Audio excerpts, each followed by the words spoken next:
السلام علیکم ورحمۃ اللہ وبرکاتہ۔ اگر آپ پہلی دفعہ اس چینل پر آئے ہیں تو اس چینل کو سبسکرائب کرنا نہ بھولیں، نوٹیفیکیشن بیل آئیکن پر کلک کرنا نہ بھولیں تاکہ آپ کو ریگولر نوٹیفیکیشن اپڈیٹس مل سکیں اس چینل پر۔ السلام علیکم ورحمۃ اللہ وبرکاتہ۔ ایک بڑا انٹرسٹنگ سوال آیا ہے کہ سر آپ عالم برزخ سے متعلق تو بات کر رہے ہیں، لیکن قرآن کریم کی وہ کون سی آیہ مبارکہ ہے جس میں لفظ برزخ آتا ہے؟ آپ نے وہ اپنے دروس میں بیان کی ہوگی، لیکن اگر آپ کوئی ایک خاص درس صرف اسی لیے ڈیڈیکیٹ کر دیں تاکہ کسی کو بھی اگر یہ سوال ہو آئندہ کہ برزخ کا لفظ قرآن کریم میں کہاں آتا ہے تو اس کو یہ چیز ڈھونڈنے میں آسانی ہو۔ جی انشاءاللہ تعالی بالکل سورہ مومنون اس کی آیہ نمبر 100 اس میں یہ لفظ آتا ہے برزخ۔ اللہ عز و جل کا ارشاد پاک ہے لعلی اعمل صالحا فیما ترکت کلا انہا کلمت هو قائلها ومن ورائهم برزخ الى یوم یبعثون۔ تو لفظ برزخ یہاں آتا ہے، اور اس کا جو معنی ہے، اس آیہ کا جو معنی ہے، تھوڑی سی ایکسپلینیشن ہے، وہ میں آپ کے سامنے رکھوں گا، لیکن پہلے ذرا اس سے پچھلی آیہ دیکھ لیتے ہیں، پھر دونوں آیت کا ترجمہ میں آپ کو بتاتا ہوں۔ آیہ نمبر 99 میں اللہ تعالیٰ فرماتا ہے حَتَّى إِذَا جَاءَ أَحَدَهُمُ الْمَوْتُ قَالَ رَبِّ ارْجِعُونِ، کہ حتیٰ کہ جب ان میں سے کسی کے پاس موت آتی ہے تو وہ کہتا ہے کہ اے میرے رب کہ اے میرے رب مجھے واپس بھیج دے تاکہ اعمل صالحا فیما ترکت، تاکہ میں اس دنیا میں وہ نیک کام کر لوں جن کو میں چھوڑ آیا ہوں۔ کلا ہرگز نہیں، یہ صرف ایک بات ہے جس کو یہ کہہ رہا ہے، انہا کلمۃ ہوا قائلها، یہ ایک بات ہے جس کو وہ کہہ رہا ہے،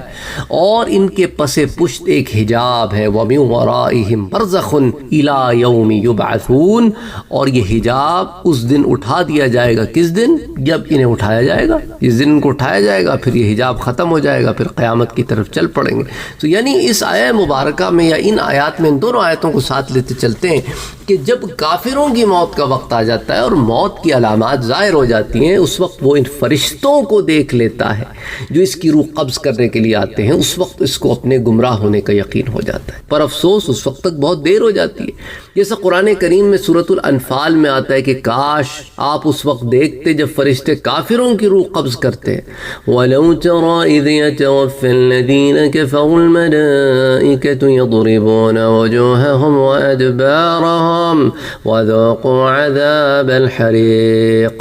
کہ ان کے چہروں اور ان کے کولوں پر ضرب لگاتے ہیں اور کہتے ہیں کہ تم جلنے کا عذاب چکھو۔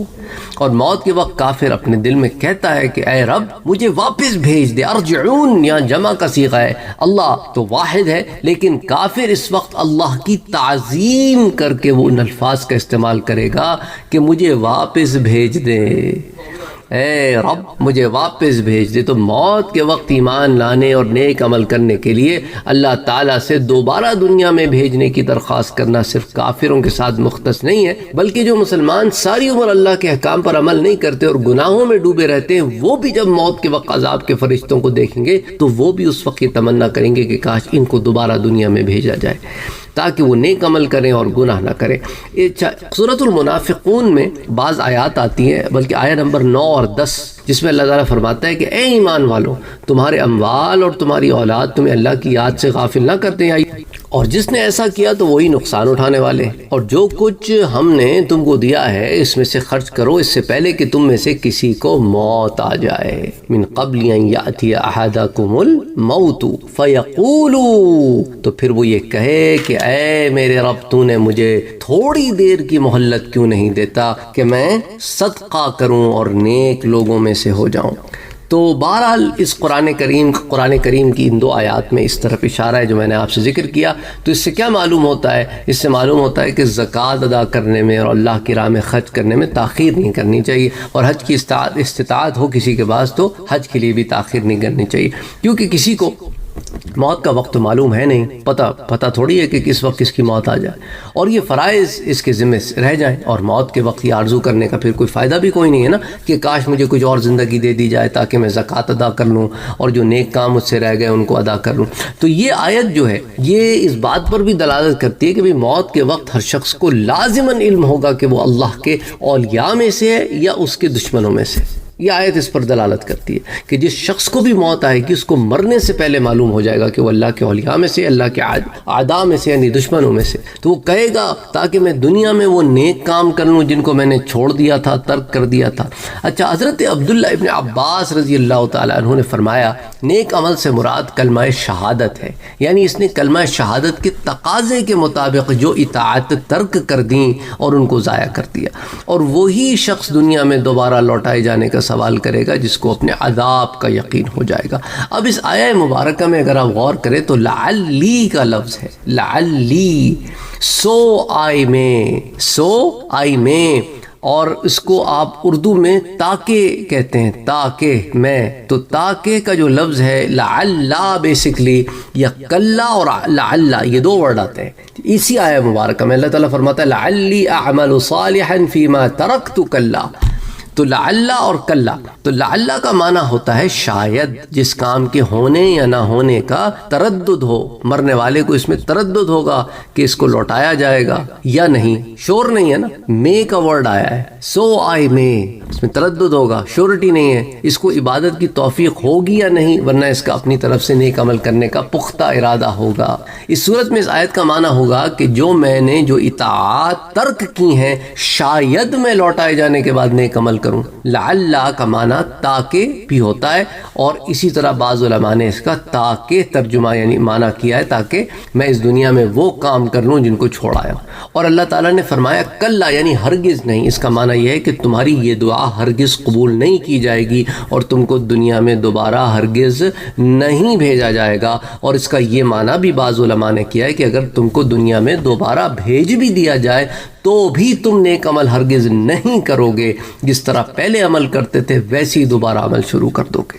سورۃ الانعام میں اللہ تعالیٰ فرماتا ہے اگر انہیں لوٹا بھی دیا جائے، وَلَوْ رُدُّوا، لوٹا بھی دیا جائے تو یہ پھر وہی کام کریں گے جن سے ان کو منع کیا گیا تھا، لِمَا نُهُوا عَنْهُ، وہی کام کریں گے۔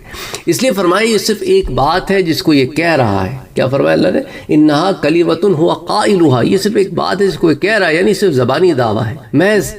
ایسا ہے جیسے وقتی بات ہے، اس کو اگر لوٹا دیا جائے تو کرے گا وہی جو پہلے کرتا تھا۔ اس لیے فرمایا وَمِن وَرَائِهِمْ بَرْزَخٌ، ان کے پس پشت تک برزخ ہے جس دن تک انہیں اٹھایا جائے گا۔ یعنی برزخ کا معنی بڑی تفصیل سے میں پہلے بتا چکا ہوں، اختصاراً اس آیہ مبارکہ کی مختصراً ایک تفسیر آپ کے سامنے رکھ دیتا ہوں۔ الجامع للاحکام القرآن میں جز نمبر 12 صفحہ 139 پر آتا ہے کہ علامہ قرطبی مالکی جو متوفی ہیں 668 ہجری کے، وہ اس میں کچھ تفصیل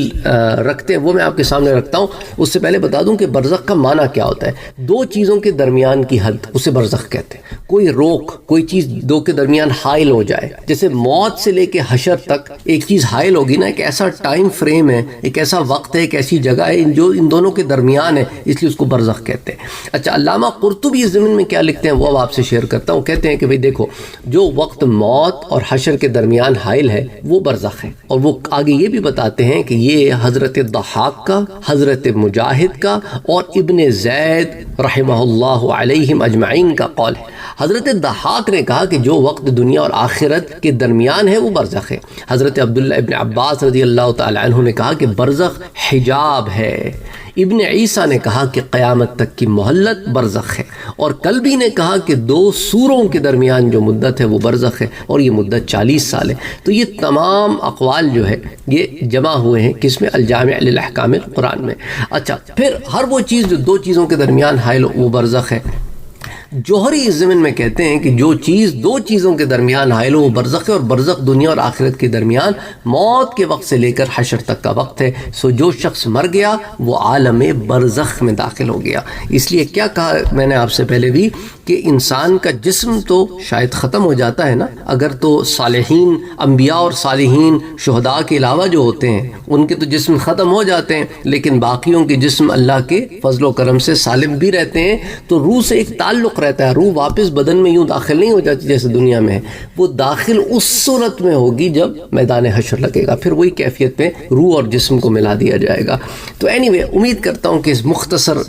تفصیل سے آپ کو قرآن کریم کی اس آیہ مبارکہ کی بھی نشاندہی ہوگی اور ساتھ ساتھ ایک مختصر سی تفسیر بھی آپ کے سامنے آ گئی ہوگی۔ السلام علیکم ورحمۃ اللہ وبرکاتہ۔